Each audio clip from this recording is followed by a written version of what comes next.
Okay, so let's make a start. As always in the colder weather, I know I always say this, but it's always worth bearing in mind. It's easily forgotten that we're always going to be that bit tighter. We've spent the last few days a bit like that at times. So give yourself just that little bit of extra time to think about your posture, and particularly people who've done this before, whether you're in the class or whether you're watching on YouTube. See if you can just recall that kind of quality of spaciousness and openness that is very characteristic of the basic postures that allow for movement. I say that specifically because the cold causes us to tighten in. Movement becomes more difficult. Cold contracts, doesn't it? So wait a little bit forwards in your feet. Hips dropping back, and as we get used to this posture, as the body conditions, it's very strong on legs. But as we get used to it, we get used to this sense of sort of slipping into the quality of spaciousness or openness, or whatever label you would put on it. Come forward slightly. So then, just beginning to turn. And of course, these are things that we would always want to sort of think about and bring into the movement and the practice. This idea of just beginning to move and getting a sense of the space being filled by the movement, not being sort of pushed out by the movement or put under some kind of strain, but just like you might put a glass under a tap and fill it up slowly, and just to judge how far to fill it up to, so that you don't start spilling water.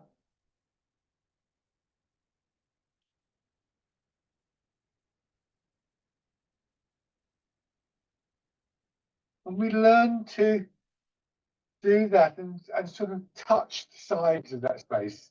In doing that, it means that the movement begins to enlarge the space quite naturally. And the image I often uses of water running into a puddle or something like that, and in time it'll sort of dissolve and erode the sides of the puddle a little bit.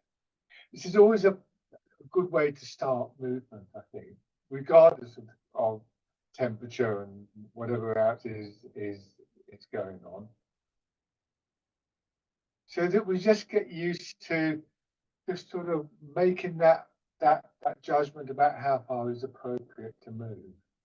We do this anyway. I mean, I had to drive to a class this morning. It was very cold. It was very frosty, and we know that the car is going to sort of like take a little while to warm up in those circumstances. So we're applying the same kind of care and attention to our bodies. As our temperature rises with the movement, there's better sense, blood will begin to flow more easily. Joints will warm up, and as they do, then the synovial fluid in the joints will become more liquid. Joints will move more easily. That's why I often say to people that this is a good early morning exercise. I mean, particularly again on chilly mornings, but anytime really. Just to sort of start your day tuning up and tuning in.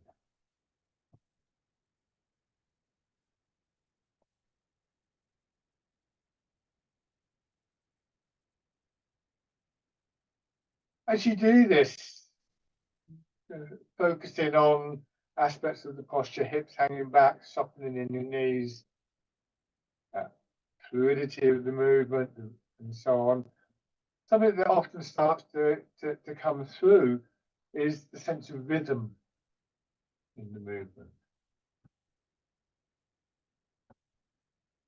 It is a feature all the way through the practices, but I think it's easier to identify and to relate to with the slightly faster movements initially. It's not an imposed rhythm. It's not like, you know, if you're dancing and there's a rhythm that comes from the music and you match your moves to the rhythm. It's almost like the other way around, that the rhythm emerges from your own movements. So it's not a contrived thing that I must move to this rhythm or that rhythm,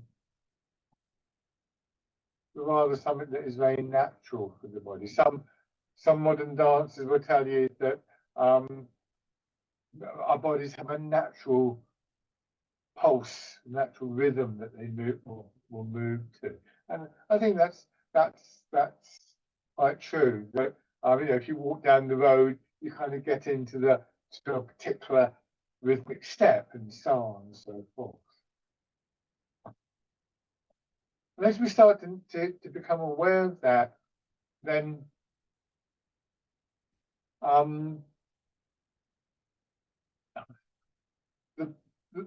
we get a greater sense of connection. Rhythm will resonate through your body. Rhythm will resonate through a musical instrument, through, you know, somebody's playing loud music in the next room. You'll hear the walls kind of resonating, and so on and so forth. So as that rhythm emerges, it resonates through hips and shoulders and back. And so it's one of the ways in which we begin to feel the connections through the body.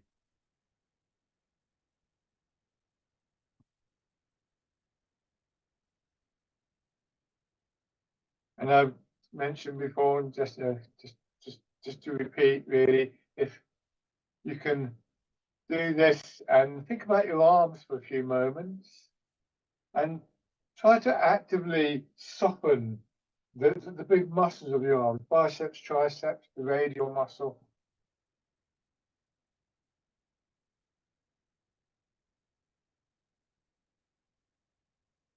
And as we do that, there's less effort being made by those muscles, and so that also allows the movement and maybe even that sense of rhythm to go deeper into the body.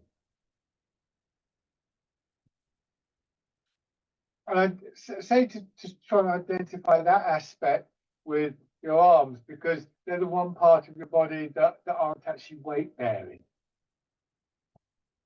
So there's a very free movement, but we do want to try and feel that deepening connection all the way through the body and back and the front of the upper body, and even down into our legs.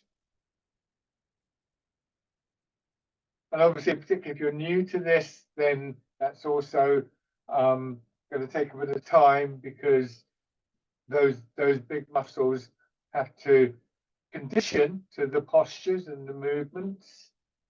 Otherwise, they'll always be kind of slightly strained. And when that happens, as I say, they sort of block that sense of the deepening of the connection.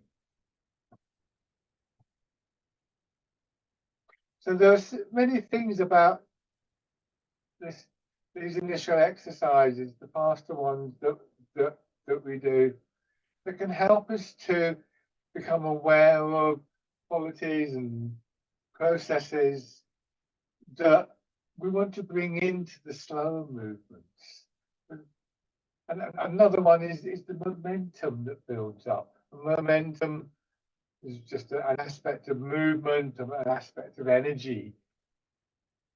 And again, it's probably easier to identify that going a little bit faster and with a simpler movement. There's nothing complicated about this movement, but it does pay attention. You know, you do need to get your posture correct, for instance.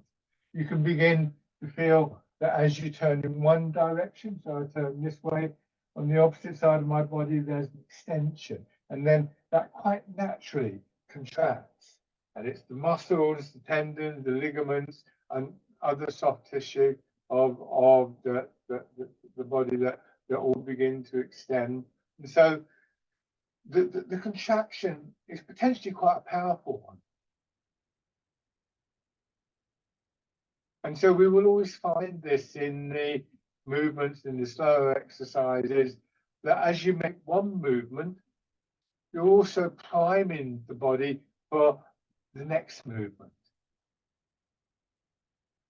And when we come to the slower exercises, we can feel that, you know, the exercises are repeated over and over again, and we can begin to feel the parts of the body that are involved in connecting in that way.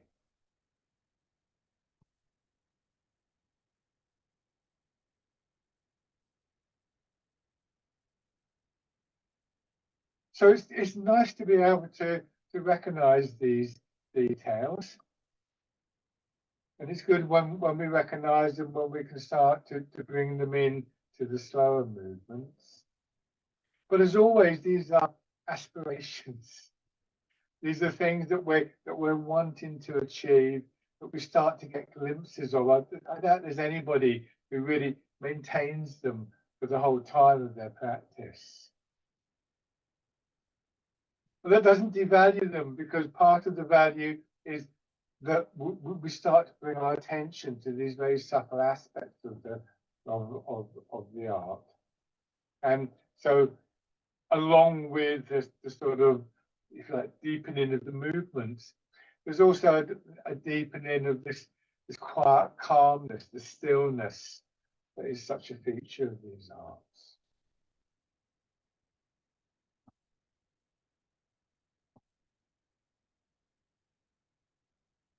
And we may also recognize as we do this, that it's not just the front of the body, it's the back of the body.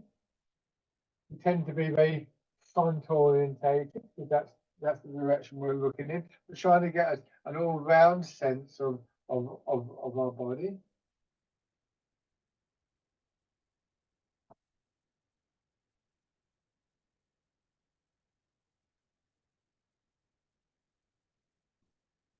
So there's many aspects to this phrase, that when one part of your body is in motion, your whole body is in motion. We also begin to appreciate how our attention and our intention connect with that. Recognizing the rhythm somehow seems to enhance it. Recognizing the connections kind of makes them more real. In a similar sort of way, in which if we're in a crowded room and a number of people are talking and we focus on one person or one conversation, it seems to bring those words and those voices out of the background, and we can hear them more clearly and respond to them.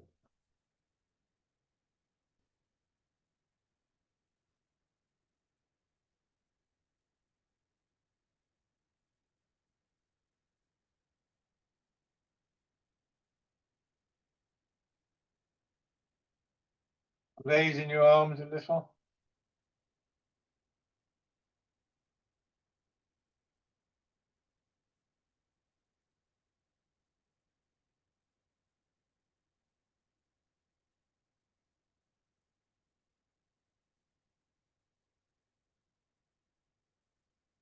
And then letting your hands drop down. With your feet parallel, knees soft, just begin to rock your weight forwards and backwards in your feet. Your body pivoting at your ankles. So you're not bending forwards or backwards. The whole body is moving as one unit, slightly angled forwards and then slightly angled back. But to start off with, when we do this, we may well go a little bit too far and have to take a step, or your body will stiffen up. So the first thing we do is moderate the movement a little bit, but you'll still feel, say, as you go forwards, that some parts of your body are under load, not stiff, not tight, but certainly, you know, extended in the way that I was describing with the faster movement earlier. For me, when I go forwards, I feel that predominantly in my calf muscles. When I go back, I feel it predominantly in my thigh muscles. You may feel it somewhere else, which is fine. It's just what we've noticed and an indicator of what's working in what way in the body. So part of what brings me back is going to be the contraction in the calf muscle and all the way through the body. But yeah, it's good to focus your attention sometimes on one specific part of the body. And one of the things that we're trying to achieve in this particular exercise, just that gentle swaying forwards and backwards, is to get to a point where once we've identified, in my case, the hips, calves and the thighs, for instance, then there's a point that we can pass through where that slight sense of pulling is equal in both areas. A bit like the guy ropes of a tent. When you set the tent up, when you set it up well, the sense of pull on the guy ropes on either side is equal. And that's where we want to try and let ourselves come to rest in what we might think of as a neutral position, a point of equilibrium. Ideally, that would be just behind the ball of each foot. So if it's further back than that for you at the moment, well and good, you've identified where it is for now, which is what we want to do. But you might want to make a slight correction, which is to bring it forwards. If it's further forwards than the ball of the foot, you do need to bring it back. But once we've reached that point where we're here, we're back at an angle. I'm going to come closer so you can see. And what we want to try and do to bring me back to the proper upright stance is to just allow our hips to drop back. I've exaggerated this, but if I put my hands on my hips, you see here that they're at a slight angle, and here they level off. And that enables us to keep our weight in that forward position, slightly more energetic position than, say, slump back in our heels. And yet at the same time, keep that sense of equilibrium and the stability that comes with it. So your legs are supporting your upper body. Your back supporting the front of your body. You're allowing your pelvis to sink, allowing your center of gravity to sink. And as that starts to happen, you can sometimes become aware of a stronger feeling deeper in the body. A good place to start with that is the bones of your legs, pelvis, and spine, so major parts of your skeleton. But there's a bigger area than that eventually. A denser feel is how I often feel talk about. So not hard, not solid, but still able to support you from within.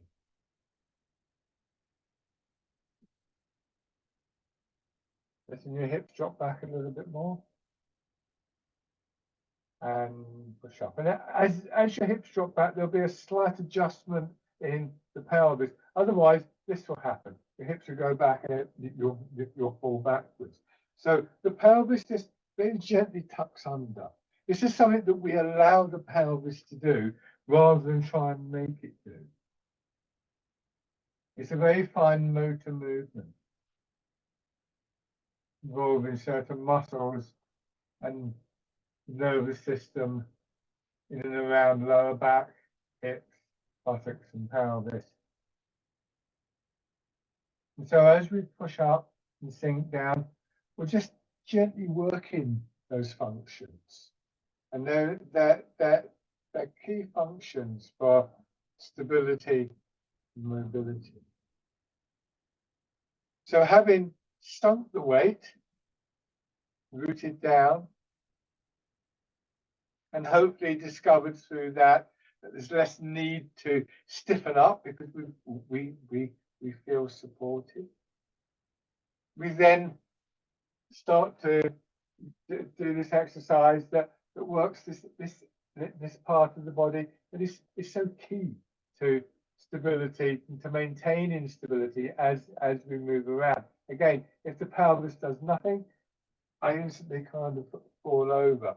So this simple movement is a really useful movement to cultivate functions in our body that are often easily lost as we get older.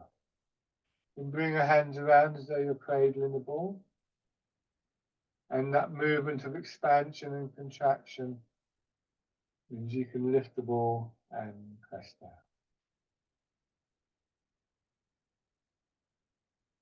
If you can get a sense of that stronger supportive quality within your body, see if you can also develop the habit of initiating the movement from deeper in the body.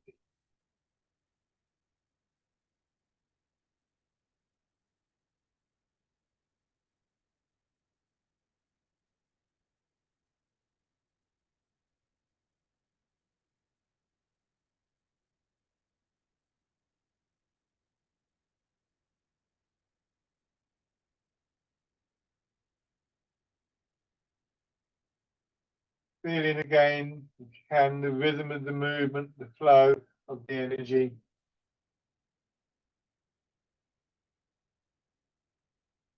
Still with that intent to move, to allow the spaces within your body to fill up with the movement, rather than using the movement to strain against the spaces.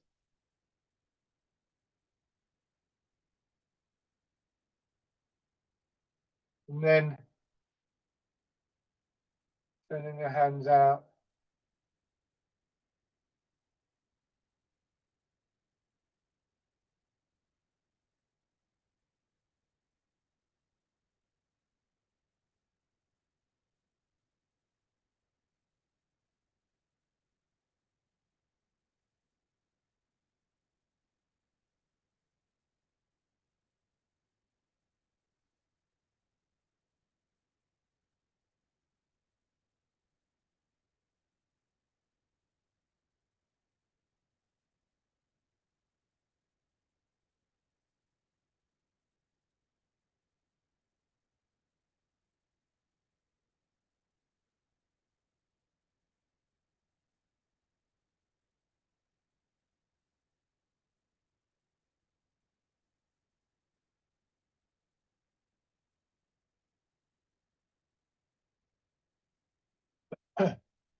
And then change into part in the clouds.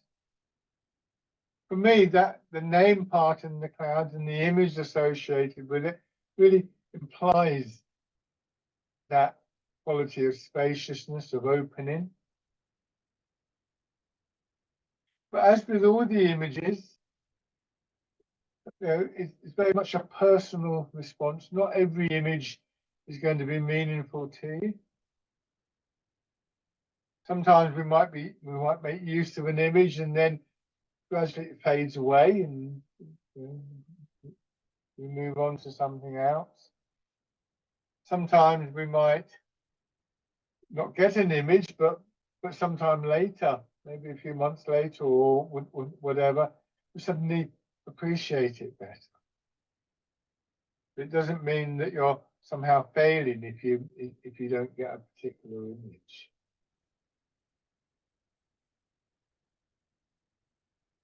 One more time.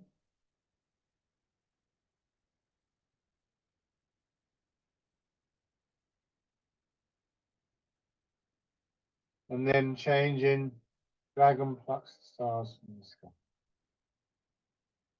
Pushing up on one side, feeling the extension and then the contraction. Same sides. So I carefully use the word extension, not stretching. We want to stop the expanding movement so that we feel that we could have moved a little bit further. But there's still enough of an extension to give us the opposite movement, the counter movement drawing our arms down.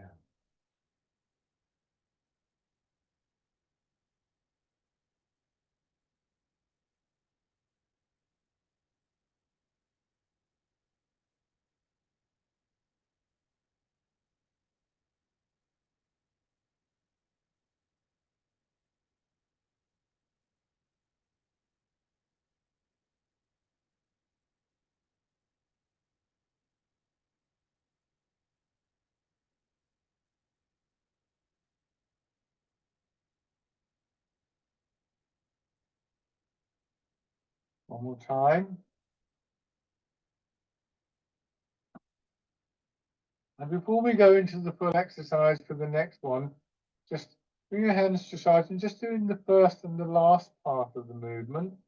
First part pushes up, and then you bring your hands back down to the starting position. Second part pushes out. In both instances, our hands stay slightly in front of the body. It's quite rare for our hands to go behind our shoulders. It does happen occasionally, but not when we're pushing up like this. So we retain that longer, broader feeling in the back without straining in our back. And just see if you can feel the movement, the pattern of movement of expansion and contraction through your back, lengthways and then sideways and then lengthways and sideways. Almost as though your back were being very gently massaged.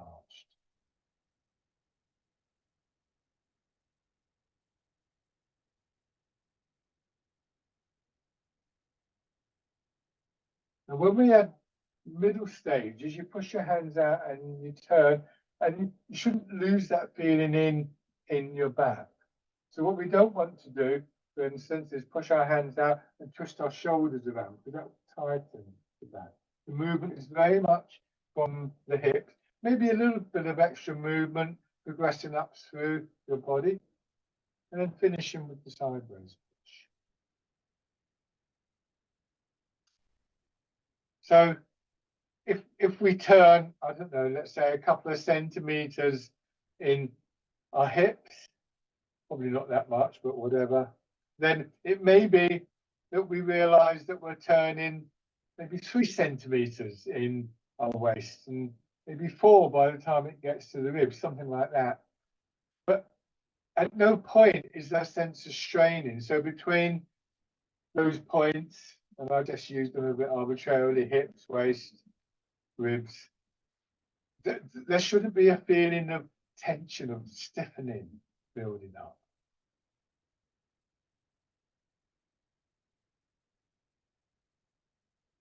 And once again, that means that we're retaining that sense of spaciousness within our body.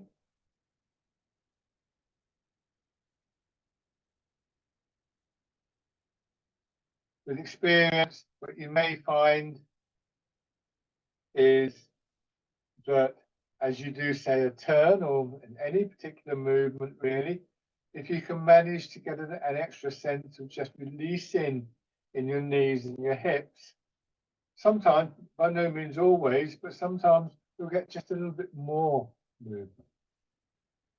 And one of the ways that we would look to extend our range of movement, and I'm going to really exaggerate here, emphasize that it's releasing in the hips. I can get to here, and I can begin to feel the stiffening. If I release my hips a bit more, and in this instance, I'm going to sink down more, I can get a little bit more movement. That was really overdoing it. It isn't necessarily the case that your knees will bend more. So we do look to work with our range of movement in Tai Chi.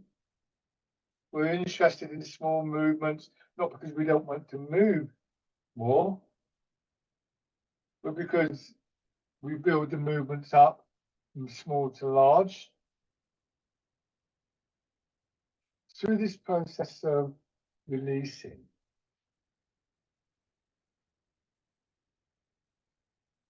So very kind of like almost crude terms, we get more movement, not by straining, but by relaxing. And it's one of the slightly unusual aspects of movement that we work with in Tai Chi. We're often inclined to get to the edge of a movement and go, well, go a little bit further and to strain. Tai Chi doesn't really work. One more round of this.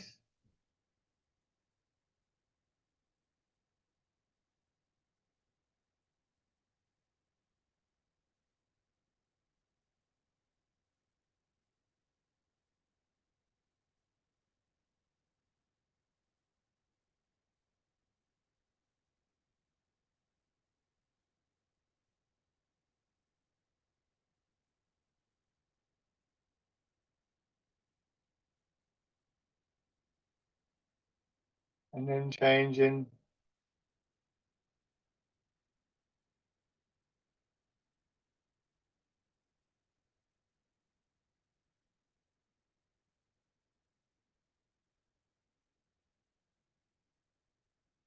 Ooh, shoelace.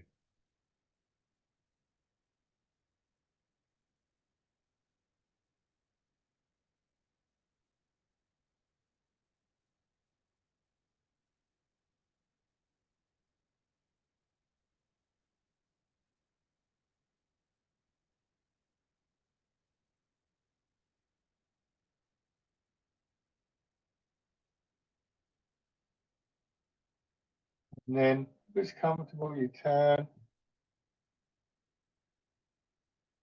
Same things apply to this turn as with the previous exercise.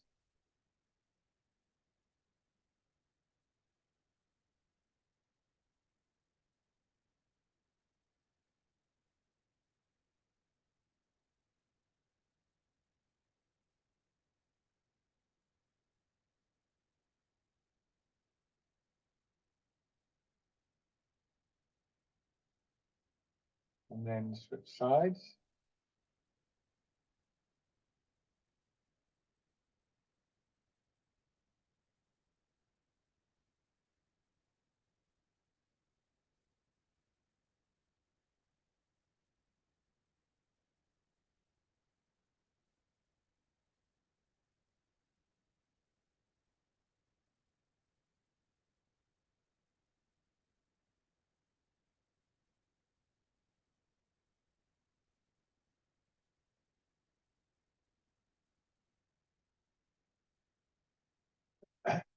And then the turn.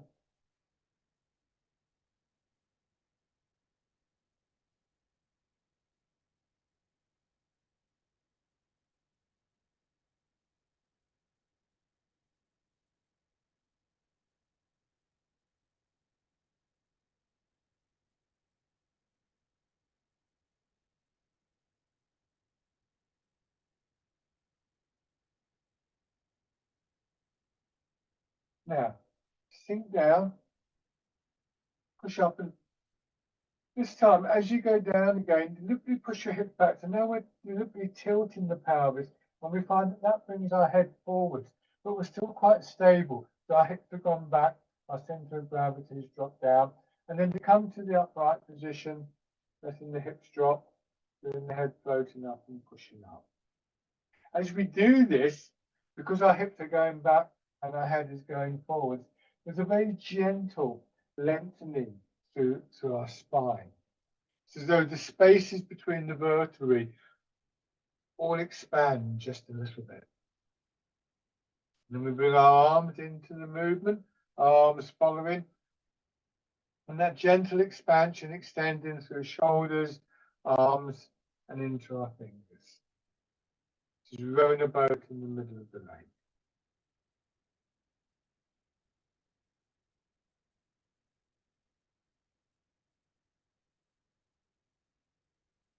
So as with everything else in Tai Chi, we cultivate the range of movement.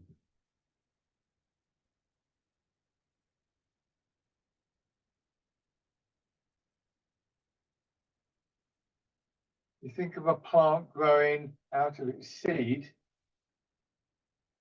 it grows from the seed upwards and it grows from the stem of the plant outwards.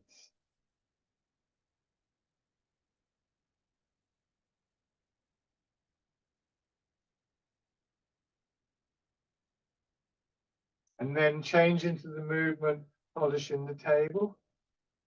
Hands in front of you. Turn horizontally and then push your hips back again.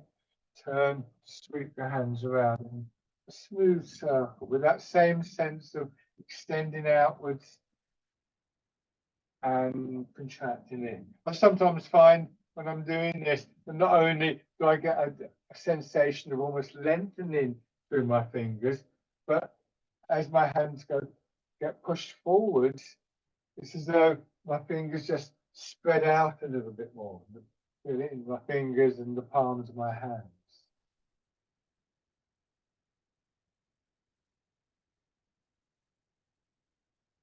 Both this and the previous exercise, do be very careful with your back, your knees, and your hips. You're always going to this soft limit of the movement, 80% of the full movement.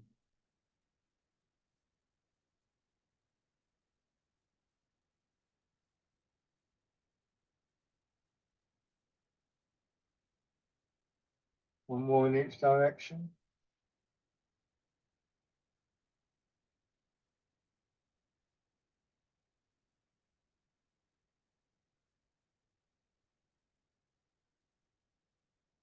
And then just stand again.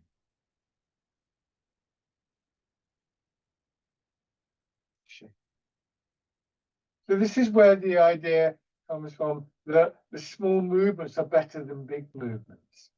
The saying goes that small movements are better than big movements.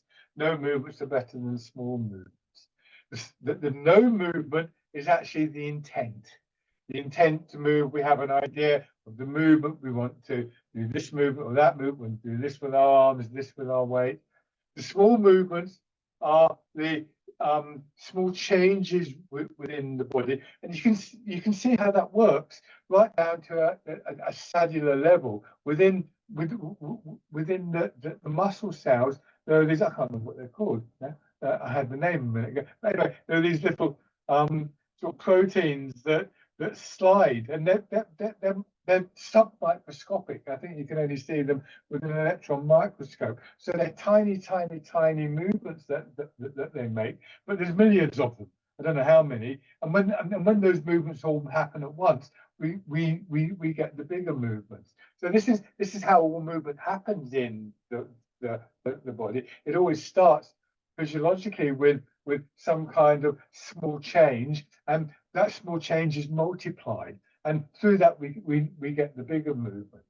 So you could almost imagine, and this perhaps taken a bit extreme, you almost imagine if every cell in my fingers just expanded all at the same time. There's millions of cells there. I don't know how many, but no idea. But you know, that would cause the fingers to spread out, and if they contracted, it would cause them to come in. So again, it takes this idea that when one part of the body is in motion, the whole body is in motion, to a very deep and really kind of not theoretical level. But I'm not suggesting that we can necessarily work with that consciously, because obviously that's quite that's on a really microscopic level. But the idea that we can, for instance, increase the range of our movement, or for instance, work with part of the body that's a bit tight, where it feels like there's a blockage, not by sort of taking a sledgehammer to it, but by very subtly changing one little thing after another. It tends to be those smaller movements, those smaller changes within the body that are more likely to be affected by our mind, by our intent and our ideas, almost as a kind of Pavlovian thing. Now, from the parallel stance, your feet still hip width apart, step forwards. Another way that we begin to increase the range of our movement is through our stance. So what we're doing here is transfer your weight forwards and backwards. Too small a step. You can still do this, incidentally, but it's not the best way to start, because you very quickly topple over. So we keep the width of the step, and we step about the same length forwards as we are wide. So roughly square.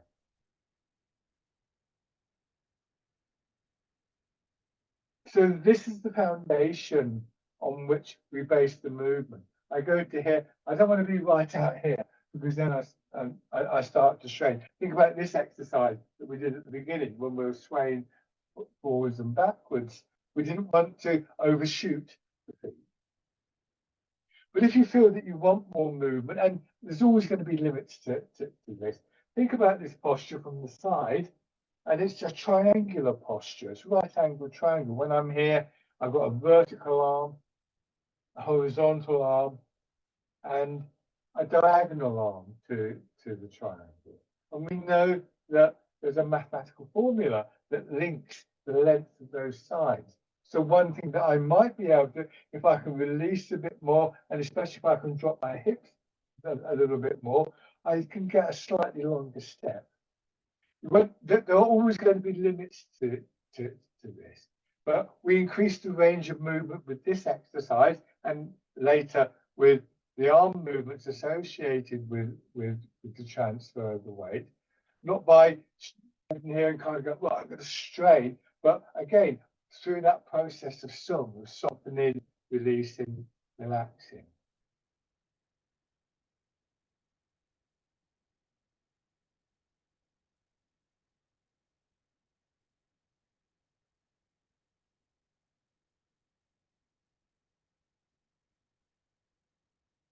Now settle into your back foot, raise your front toes so more of your weight goes into the back leg. I've got my front foot slightly turned out here because it helps to open the hip. Push your back knee forwards, let your heel come up. And so gradually more of your weight flows down through the supporting leg. Maintain the alignment of your body. Try not to lean.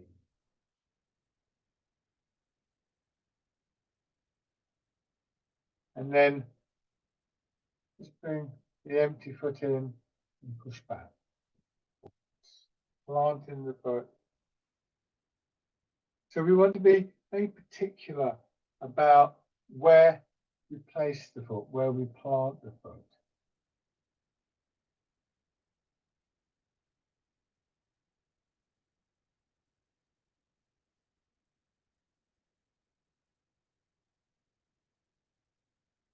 And then on the other side, so first of all, fixed step version. This idea of getting, if you like, more through not straining, it reverberates through the whole system. I remember one student of mine who was recovering from ME, this is many, many years ago, and he was getting back into long distance running. And he told me one day how he'd been running and he hit what runners call the wall, which is this kind of, he described it as a mental barrier. You feel as though you can't go on any further. And you know, sometimes you have to stop. But he said usually what he would have done when he hit the wall was you kind of force yourself through it. You kind of punch through the wall was how he described it. He said on this particular occasion, he was running along, he hit the wall, and he remembered what he did in Tai Chi. And rather than this kind of like punch through, he just kind of said he just softened his hips and his knees and kind of relaxed around it, essentially. He said the wall just dissolved. So it's an approach to extending boundaries in many different ways.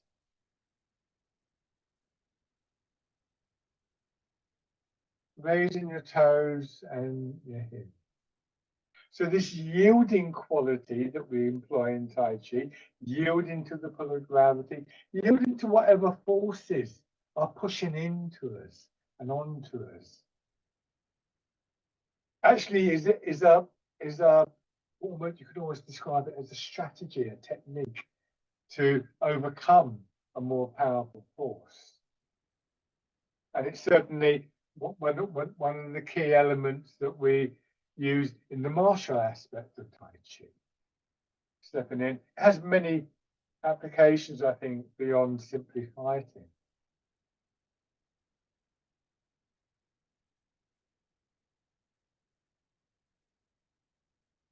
So this isn't going with the flow. This is recognizing the flow and actively, deliberately working with it.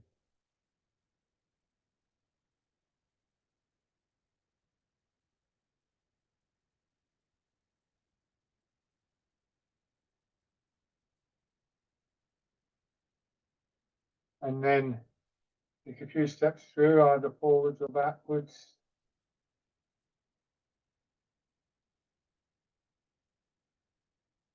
So we have this quality of inner strength, this stronger quality within the body that we discover and begin to work with through the releasing of stiffness and tightness. It's very, strength is a difficult word. It's different to how we would normally think of strength.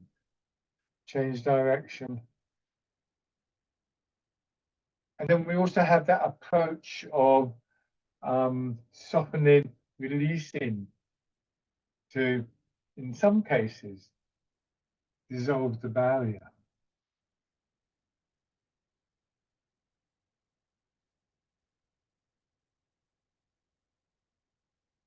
Bring your feet back. There's a line in the Taoist classic, the root text of all Chinese Taoism. Tai Chi is sometimes referred to as the Taoist art. The classic is called the Tao Te Ching. And there's a couple of lines that say that the sea will always retreat before the cliff, but will always come back and will eventually erode the cliff away. Obviously, that's a geological time scale, but you can see how the principle begins to work. Now have your right foot forwards. So we're going to do pigeon spreads its wings, and this movement involves an expansion and opening up in belly, and in particular in the chest. It can be a very good exercise for helping us with breathing. But if I go forward, if I get to here and I feel that tightness, I could strain against it. I could choose to come back. I don't have to always look for that bigger movement. But I could also get to here and softening my knees, my hips, and my shoulders, and my ribs, and get more space that way. It's not what I would always do. As I say, sometimes I might just draw back on it. But it's one of the tools that we use in Tai Chi. Start with your weight back. Rest your hands on your belly. Move forwards and let that movement push your elbows out, drawing your hands apart. Just pigeon spreads its wings.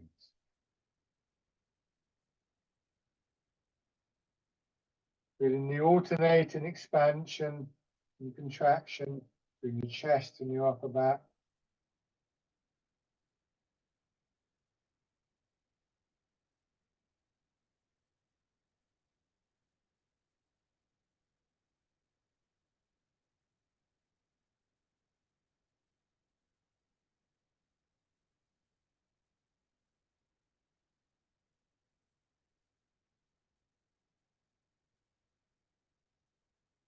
One more time.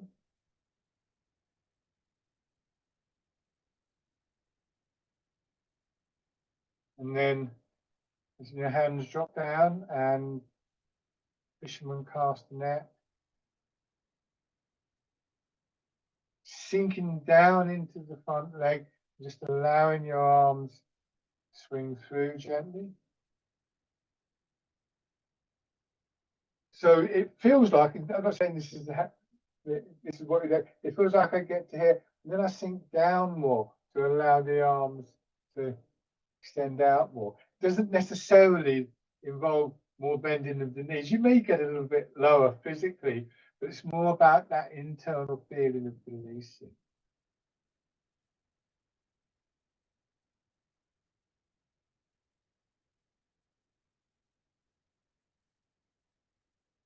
And this time, as you come back, turn, drawing your hands across your body.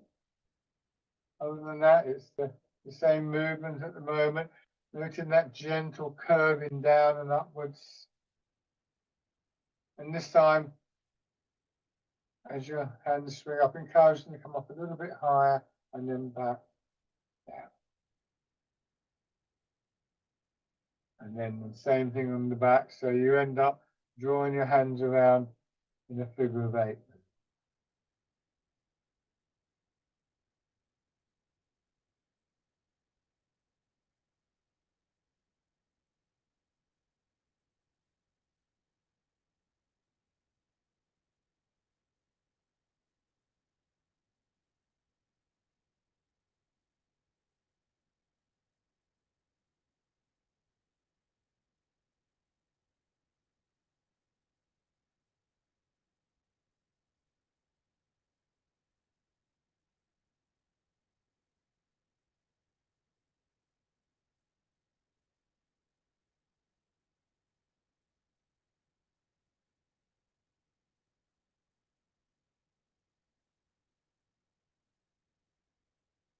Lovely. And shake out. Excuse me.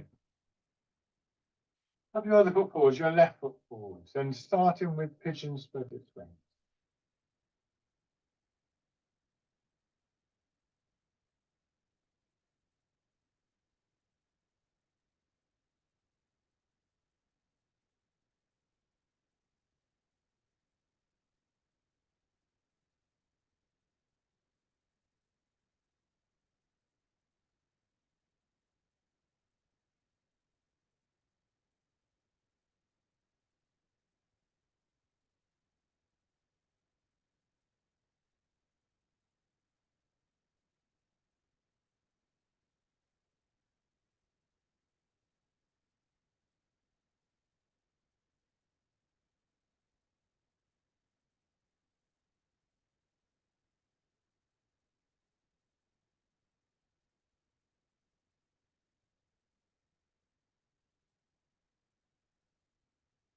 And then fisherman cast the net.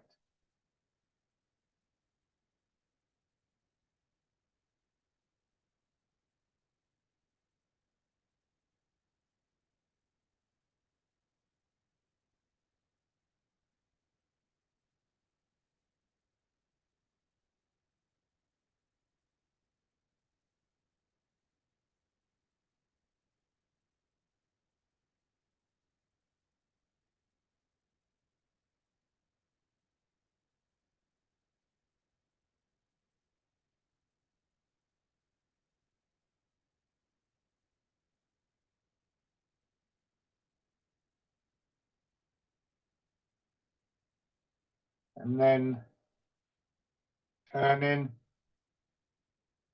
We don't want our arms to stray too far from our shoulders or our body, too high, too far out, because that will reintroduce the strain in. But again, we might extend the range of the movement here, like softening hips and shoulders. Then we can begin to take the movement around in the figure of 8. So given that the alignment and the stability, the root of our body is very dependent on this quality of yielding, of releasing, it follows that we need to do the same thing when we're moving our arms. Otherwise, the very act of moving our arms might just pull us off. Overextending can be a cause of straining and falling. And then this time, again, I'm going to turn my front foot out a little bit. You go forwards, bring the back foot in. You're now more or less on one leg step. We could do this going backwards. Bring the foot in and back. And this time, if it's comfortable for you, you don't have to do this. You bring the foot in and maybe raise the knee as you raise the arms and then step through. Keeping the pelvis level, weight sinking down. You might want to think that as your knee comes up, there's a stronger feeling of dropping through your hips as a kind of counterbalance. I'm going to change direction now before I bump into the computer screen. Going back. We might think of it the other way around. Your hips drop down a bit more, and as a result, your knee comes up.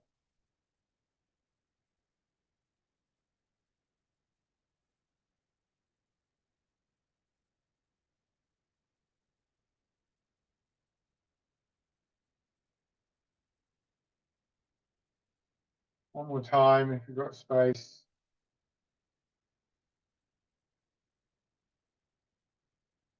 Bring your feet parallel. You don't have to go forwards and backwards with that exercise.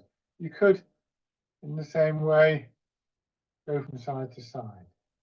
So it's an exercise that can be adapted for the space that you're in.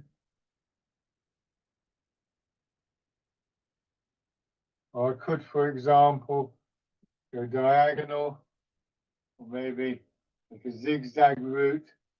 We'll just do one forwards and one back. So it's a good little exercise to practice some of these ideas. Slightly challenging. It's all, you know, if you are raising your knee, to find that stability on one leg is quite challenging. So go carefully with it. But it's a useful exercise to play around with. Now then, rubbing your hands together.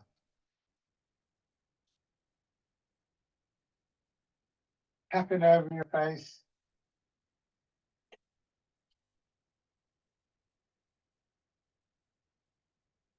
Over your head and neck.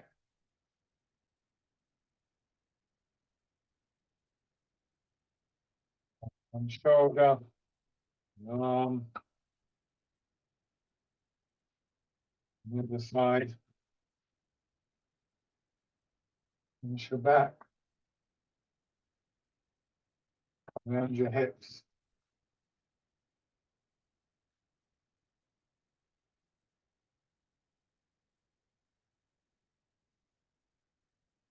Right on your belly.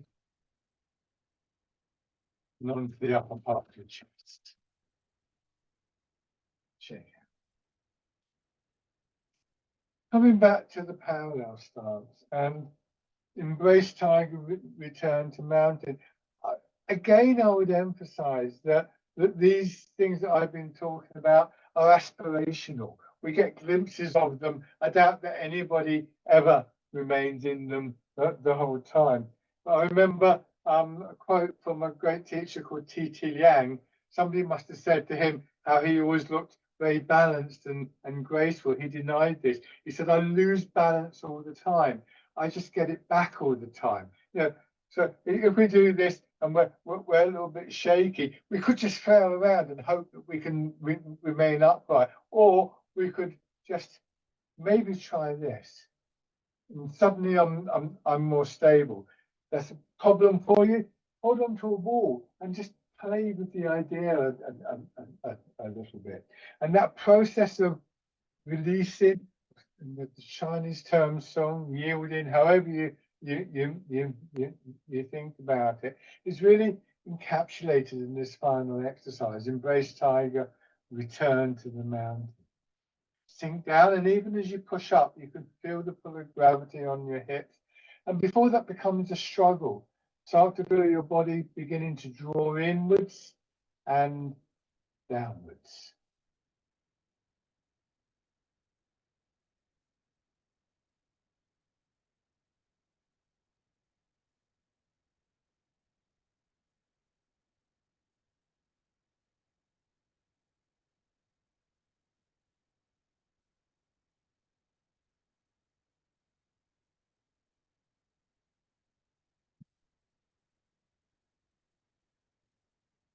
One more time.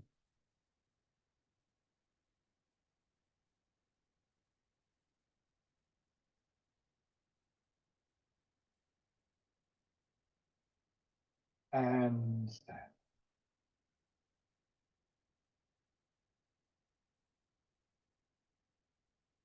Shake out. Lovely. Thank you very much, everybody. So,